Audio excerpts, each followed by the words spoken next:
They said I was family, then handed me an invoice. 200 guests, $42,700 from my own savings. Every dish a memory they didn't bother to name. I cooked for 36 hours straight, slicing figs and forgiveness side by side. No thank you. No seat, not even my name on the menu. At 8:17 p.m., I stepped into the prep room for water and heard my sister call my food cheap. I didn't cry. I canceled the linens. Then I took the mic. I once believed that food was love. Not the pretty kind you post on Instagram, but the kind that simmers for hours in a borrowed pot. The kind you stir when your hands are tired and your heart is too full. That's how I grew up, saving people with recipes, forgiving them with flavors, being useful when being loved felt conditional. So when my sister Mia asked me to cater her wedding, I said yes before she finished the sentence. There were going to be 200 guests, gold accents, a $7,000 cake flown in from New York, and then there'd be me, in the back, next to the burners. The first time I cooked for Mia, she was 8. She'd cried because our mom forgot her piano recital. I made boxed mac and cheese and added basil from the windowsill. She called it fancy and hugged me so hard I nearly dropped the bowl. That's the moment I decided I'd feed the people I loved, even when they forgot to feed me back. I poured everything into this wedding, $42,700 of my own money. Every dish had meaning. The lemon risotto was from our childhood summers on the coast, when Dad used to overcook fish, and I'd make something edible from leftovers. The fig tarts were Mom's, before her hands shook too much to knead. I even paid for custom linen napkins with Mia and her fiancé's initials embroidered, white on navy. The day of the wedding, I was up at 4 a.m. sharp. I prepped with a sous chef I could barely afford, and in turn I trained myself. The kitchen was chaos, the kind I thrive in, controlled, focused, unforgiving. Around 11:30 a.m., someone dropped off a folded note from Mia. I opened it with flour-dusted fingers. It said, "Please don't wear your apron during cocktail hour. We don't want guests thinking it's a cookout." That should have been the first red flag. But instead of rage, I smoothed out the note, tucked it into my back pocket, and finished trussing a rack of lamb. By 3 p.m., the ceremony started. I watched from the kitchen monitor someone had thoughtfully left on. Mia looked beautiful. I wanted to believe she meant this to be special. That maybe, this time, she'd say thank you without it sounding like a chore. At 5:12 p.m., her fiancé's uncle asked me where the valet was. I said, "I'm the chef." He blinked like I'd said I was the tooth fairy. I smiled and went back to torching the creme brulee tops, pretending I didn't just become invisible in front of a stranger. But the truth was, I was used to it. Used to being useful, not valuable. Used to cooking instead of being invited to sit down. And if I'd stopped there, if I'd let the day pass with quiet resentment, none of what happened next would have mattered. But then came 8:17 p.m., and what I heard by the prep sink changed everything. I wish I could say I walked into that kitchen at 8:17 p.m. expecting kindness. But deep down, I knew better. The wedding was in full swing by then. Crystal lights draped from every beam, champagne flutes clinking like wind chimes in a storm. I'd just finished sending out the second wave of entrees. The lamb was perfect. I know it was. Medium rare with rosemary glaze, the kind that makes people close their eyes on the first bite. I had sweat running down the back of my knees. My fingers ached from tying herb bundles. But I was proud, until I stepped into the prep room for water and heard my name. "Elias thinks she's Gordon Ramsay or something," Mia said, laughing, her voice slicing through the half-open swinging door. Then came her fiancé's voice, low and mocking. "Yeah, joke's on her. Food's mid at best." She practically begged to cater this. We saved, what, 15 grand? Then Mia again, louder now. I told the planner she insisted. Poor thing. She just wants to feel useful. They were maybe 20 feet away. Didn't even check if the door was shut. I didn't breathe. I just stood there, holding a bottle of sparkling water that suddenly felt like a brick in my hand. All the noise of the kitchen, sizzling pans, shouted orders, went mute. Just their laughter, echoing. And the kind of silence that doesn't go away. I stood there for 13 seconds. I counted. Then I walked back out, calmly, and handed the water to my intern. Told her to finish garnishing the fig tarts. And I disappeared into the walk-in fridge. Not to cry, just to breathe. Inside that metal box, surrounded by truffle oil and prepped greens, I leaned my head against the cold wall and replayed everything. The note Mia had given me that morning still burned in my apron pocket. Please don't wear your apron during cocktail hour. We don't want guests thinking it's a cookout. I remembered how she didn't ask if I was okay when I'd gotten into a minor car crash 2 weeks ago, on the way to a tasting with her planner. How she'd asked, "You're still good to make the balsamic chicken, right?" before even asking if I was hurt. I remembered the family brunch 6 months ago, where she told everyone I was still finding her path because she couldn't admit I ran a private chef business for luxury clients who paid me $500 a plate. I remembered all the thankless moments, the text messages at 2 a.m., the times I cooked when I was sick, the birthdays I catered instead of celebrating. And suddenly, the thought clicked. This wasn't about food. It was about power. Mia didn't want my food. She wanted my silence, my servitude, my reliability. I was the one she could count on to show up, shut up, and clean up. But this wasn't going to end the way she thought. I left the walk-in with a plan. Not the kind you scribble down. The kind that sharpens itself quietly in your bones. Back in the kitchen, the servers were prepping dessert. I told the intern to hand me the guest list. "Are we confirming allergies again?" she asked. I smiled. Something like that. I scanned the names. I recognized 3 of Mia's corporate sponsors, people she'd been trying to impress. 2 influencers. A lifestyle magazine editor. Perfect. I pulled out my phone, opened voice notes, and quietly repeated what I'd heard. Then, I dug into the folder in the office drawer. The one with the invoices, the grocery receipts, the catering contracts Mia never signed but promised she would. I took pictures of everything. Timestamps. Every detail. Proof that love had been paid for and disrespected. It wasn't enough to be right. I had to be undeniable. And the next time I held a mic, I wasn't going to raise a toast.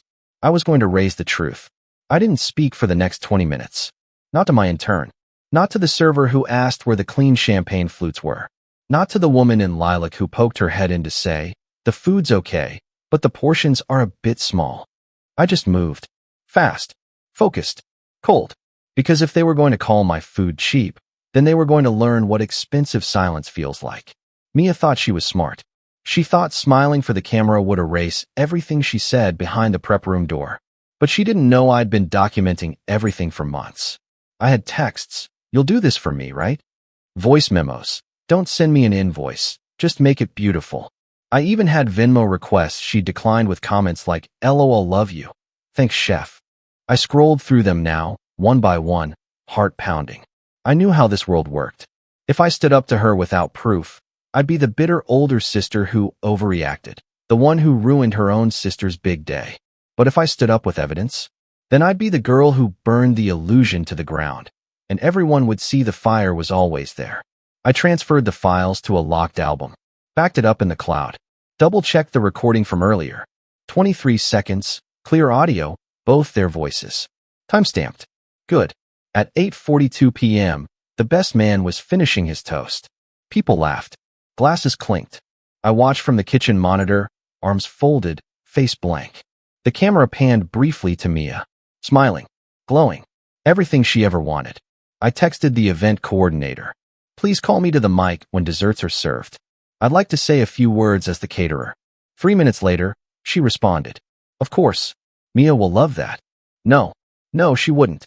I stood by the oven, watching the burners cool. The kitchen, once alive, now hummed like a grave. The fig tarts were plated. The dessert forks were polished. The night was nearly over. Almost. I walked out the back, past the valet circle, into the dark where the noise faded. I sat on a curb near the dumpsters. Because that's where people like me go during weddings. We don't dance, we reset.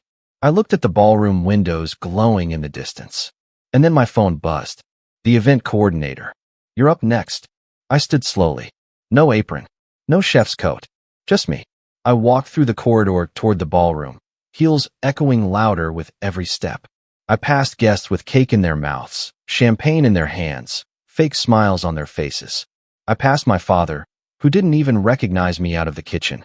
I passed a bridesmaid who once asked if I ever thought about getting a real job. And then the music lowered. The lights dimmed, and a voice said, "Now we'd like to invite the bride's sister and our amazing caterer, Elias, to say a few words." My hand was steady. The mic was cold. And the silence that fell? It was hungrier than any guest in the room. I didn't thank the MC. I didn't smile. I just took the mic, turned to the room, and let the silence ripen until even the drunk cousins in the back stopped laughing. 200 guests. Flickering candles. Flutes half full. All eyes on me, the chef they forgot to credit. I began slowly, steady, soft enough to draw them closer. I want to thank everyone for coming tonight. It means the world to my sister. People smiled. Mia beamed like she was still in control. I've spent the past few months planning this menu, each dish rooted in memory. The risotto was from our childhood summers, the lamb from a recipe Mom passed down, and the fig tarts. Well, those were always Mia's favorite. She nodded proudly, and that's when I let the first thread slip. I spent $42,700 of my own money to make this happen. Mia told me not to worry about reimbursement. It was a gift, after all. A murmur started, faint but noticeable. Her smile tightened. She said a lot of things. I continued. And tonight, at exactly 8:17 p.m., I heard a few more. Right outside the kitchen door. I pulled out my phone. I didn't play the recording yet. Just showed the timestamp. Proof. Precision. Unshakable. Mia's face paled. Her groom turned to her like a man watching a bomb countdown. They laughed, I said. They called the food cheap. Said I was desperate. And that using me saved them 15 grand. Gasps now. Audible. Raw. A guest covered her mouth. Mia stood. Elias. I raised a hand. Not angry. Just done. I canceled the linen orders the moment I heard. So if the napkins feel stiff, that's why? I pulled the wine upgrade too. The champagne you're drinking? Not the vintage you think. The crowd twisted, some checking their glasses like they could taste the betrayal. But the part that stings isn't the money, I said. It's that I gave you the best parts of me, again, and you served them back as a joke. Her fiancé tried to speak. I looked directly at him. Your company's VP is here, right? I asked. Might want to explain how you called my food mid after posting about it on your brand's Instagram. Then I faced Mia. You could have just said thank you. Instead, you turned love into labor. Again, the room was dead quiet. Dead and listening. I set the mic down on the table, gently. Dessert's already plated. I won't be staying. And I walked out. Past the tables, past the floral arch, past every pair of widened eyes. Not in a rush. Not ashamed. Not apologizing. And as I reached the door, the ballroom erupted, not in applause. In chaos. Voices rising. Arguments breaking out. Mia chasing after me in heels that finally slowed her down. But I didn't look back. Because for the first time, I wasn't running away from them. I was walking back to myself. I didn't get far before the text started. The first was from my cousin Jade. Girl, what did you just do? My mom is crying. Then came the calls, Mia's planner, the venue manager, even my father, whose number hadn't lit up my screen in 3 years. I turned off my phone, sat in my car, closed my eyes. But the night had more to say, because while I had walked out quietly, someone had recorded the whole thing. My speech, Mia's face, the crowd turning. The video hit Instagram within 30 minutes. TikTok within the hour. I didn't post it, but I didn't stop it either. By midnight, I was trending. Hashtag Sister Chef Mic Drop. This wedding just imploded in real time. The speech that cooked more than the lamb. Screenshots of my Venmo requests. Clips of the groom looking like he'd swallowed a nail. Comments like, she gave $42,000 and they dragged her? I would have burned the risotto and the guest list. Hire her for your next event, just don't lie. Somewhere between the chaos and catharsis, I started laughing. Not out of joy, but out of release. Because for the first time in years, I wasn't holding their secrets. They were holding mine. And they were burning. Mia texted at 1:12 a.m. What the hell is happening? Take it down. Please. I ignored it. By the next morning, the fallout had scorched everything she'd built.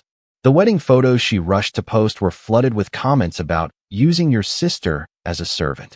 The lifestyle magazine editor unfollowed her. The sponsorship she'd been praying for pulled out. And then she made the biggest mistake of all. She tried to spin it. A soft pink post with gold cursive font.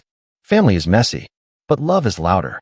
Thank you all for the beautiful night. 2 hearts. Hashtag grateful. I laughed so hard, I choked on my coffee. I opened my notes app, typed exactly 237 words, posted it as a statement, with screenshots of the texts, a clip of the audio, and this line. Sometimes, family isn't messy. Sometimes, it's calculated. And I just stopped cleaning up for them. It hit harder than she expected, Because unlike Mia's filtered life, mine was raw, and people believed it. By noon, I had interviews in my inbox, catering requests, even a book agent asking if I'd consider a memoir. But what mattered more were the strangers who wrote, "Thank you. You made me feel less crazy." And that's when I realized this wasn't about Mia anymore. It was about every person who gave until they broke, cooked until they disappeared, stayed quiet because love asked them to be small. I had been small for so long. But now I was fire. And I wasn't sorry for burning the script they wrote for me. I expected backlash. I didn't expect silence. Not from Mia. No apology. No explanation. No fake, "I'm hurt too" attempt. Just nothing. It was almost worse than yelling. Until 3 days later, when the silence cracked, I got a knock on the door. Not a text. Not a call. An actual knock. I opened it to find our mother. Tight-lipped, overdressed, holding a Tupperware container like it was a peace treaty. Inside, dry pasta salad. Symbolic. "Can we talk?" she asked. I let her in. Not because I wanted to, but because I needed to hear what side she'd chosen. We sat in my tiny kitchen, the one with uneven floor tiles and knives older than my niece. She didn't touch the tea I poured, just stared at the wood grain in the table like it held an easier version of this conversation. "You embarrassed her," she finally said. I blinked. "She humiliated me for years," I replied. Her voice was low. "Family doesn't air dirty laundry." "Then maybe they shouldn't leave it everywhere," I said. She flinched like I'd raised a hand, not a truth. And then came the thing I'd been waiting for and dreading. Mia's struggling. She's lost followers. Her deals are collapsing. Her husband's furious. "Can't you just take it down?" That's when I knew. It was never about the truth. It was about image. Control. About making sure no one peeled back the wallpaper. "You raised 2 daughters," I said. "One who lies and one who cooks. And you're asking the cook to starve so the liar can stay pretty." She didn't answer. I stood, walked to the fridge, pulled out one of the leftover fig tarts no one at the wedding had touched. I placed it in front of her. "Take this to Mia," I said. "It's the last thing she'll get from me." She left without saying goodbye. And I felt clean, lighter. Because the thing about being the family cook is, they think you'll always be in the kitchen. They forget you know how to use knives. And that you've been sharpening them in silence. That night, I uploaded a new post. Not about Mia. Not about the wedding. Just a photo of my hands plating a dish I used to make for myself in college. Braised short ribs with garlic mash. Captioned, "For once, I'm feeding myself first." And it got more love than anything I'd ever posted. Because it was real. And because people could taste the freedom in it. Mia sent me one last text that night. "You win." But she was wrong. I hadn't won. I just stopped losing myself to people who never said thank you. The week after the wedding, my inbox turned into a battlefield. Offers. Threats. Silence. A food magazine editor messaged, asking if I'd write an op-ed. A major culinary podcast requested an interview. Even one of Mia's old sponsors reached out, apologizing and asking if I'd consider a brand partnership instead. Funny, isn't it? I became visible the second I stopped being useful. But this wasn't about revenge anymore. This was about redefinition. For the first time in my life, I had space to ask, who am I when no one's asking me to cook for free? So I rented a small studio in a part of town where no one knew my last name. Signed a short-term lease. Painted the walls myself. Put up shelves for cookbooks I'd never had time to read. And every night, I cooked dinner for one. No orders. No guests. No feedback. Just me, and the sound of onions hitting hot oil like applause. One evening, while experimenting with a lavender honey glaze, my phone buzzed again. "Mia, I shouldn't have opened it. But I did. Mom's upset. She says you've destroyed the family. Please don't post anything else." I stared at the screen for a long time, then replied, "I only ever posted the truth." 2 minutes later, "You knew I needed that wedding to go viral. You planned this. You humiliated me on purpose." And that's when the final click happened. Mia still thought this was about her. As if I'd cooked, served, and sacrificed all for the satisfaction of taking her down. No, sweet girl. This wasn't a takedown. This was a release. You can't take someone down when they were already beneath you, asking for scraps of recognition. So I did something she'd never expect. I mailed her a copy of the original wedding menu. Annotated. Handwritten notes about each course, each spice, each story behind the flavor. And at the bottom, a single line. You never asked what any of it meant. No response. But I didn't need one. Because the last dish I ever made for her, those fig tarts, weren't just desserts. They were goodbye, and not the gentle kind, the kind you chew on for years, wondering why it tastes like memory and regret. So I opened my laptop, started typing a proposal for a cookbook, not about family, but about survival. Title: Burnt Offerings. Recipes I made for people who never said thank you. And this time, I wouldn't need anyone's permission to be heard. The night the cookbook deal became real, I opened a bottle of wine I'd been saving for years. 2009, dark and stubborn, like me. I stared at the contract on my screen. $40,000 advance. That was almost the exact amount I'd spent on Mia's wedding. Irony tastes better than cake. The book would be filled with stories, unfiltered ones. Chapters titled like confessions. The risotto she said was fine. The chicken he threw out. The birthday cake no one thanked me for. People were hungry for truth, and I was ready to serve it. But just as the ink dried, life threw one last trick. A letter. Certified. Hand-delivered. From Mia's lawyer. Cease and desist. Defamation, it said. Irreparable damage to reputation. Financial losses. I laughed. Out loud. Alone. Then I slid open the kitchen drawer and pulled out a printed invoice. From me. To her. Dated 2 weeks before the wedding. $42,700. Marked unpaid. I wrote back to her lawyer with a scanned copy. Attached the Venmo screenshots. The voice recording. The catering contract with her signature at the bottom. Digitally signed, auto-dated, impossible to fake. My reply ended with one line. Shall we compare damages? Her lawyer never responded. But 2 days later, Mia sent the money. Every cent. In separate transactions, like breaking it up would somehow make it less humiliating. It didn't. I forwarded the receipts to my publisher. They loved it. Wanted to include the legal drama in the final chapter. I agreed. But only if we changed her name to Marin. Like the sauce. Thick, red, easily ruined. After that, the silence became permanent. No more texts. No more guilt. No more expectation to show up and fix things with a tray of cookies. And for the first time, I wasn't just surviving. I was thriving. A local TV station asked to do a segment. I said yes. Stood in a studio kitchen, hands confident, voice steady. What would you say to your sister now? The host asked. I smiled. Nothing, I said. The food spoke louder than I ever could. And that night, I cooked myself a meal that took 3 hours. Not because it had to, because I wanted it to. Duck confit, wild mushroom ragu, figs, roasted in bourbon and spite. I plated it alone, ate it slowly, and when I was done, I washed my own dishes with music playing and the windows open. Because the real feast was never the one they invited me to. It was the one I finally made for myself. The first time I saw my cookbook in a bookstore, it was shelved between 2 bestsellers.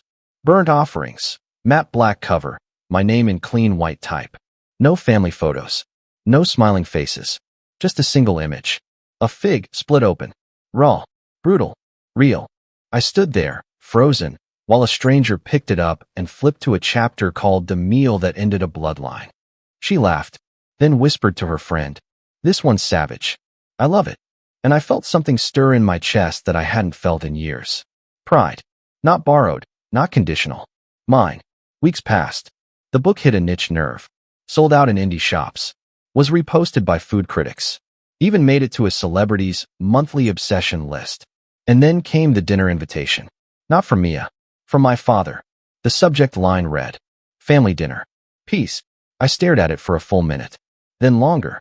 Then laughed so hard I had to sit down. This was the same man who once told me, real chefs work in hotels, not homes. The same man who, at Mia's wedding, looked through me like I was part of the staff. I didn't reply. But I made a reservation. For one, at a rooftop restaurant I'd dreamed of eating at for 10 years. Always too broke, too tired, or too booked to treat myself. This time, I showed up in silk. Alone. And when the waiter asked if I was waiting on someone, I said, "No, this table's finally just for me." As I sipped a glass of wine that cost more than Mia's stolen centerpiece, I felt a vibration. Not from my phone. From within. The knowing. The reclaiming. This wasn't a revenge story anymore. This was a survival recipe. You boil. You reduce. You burn.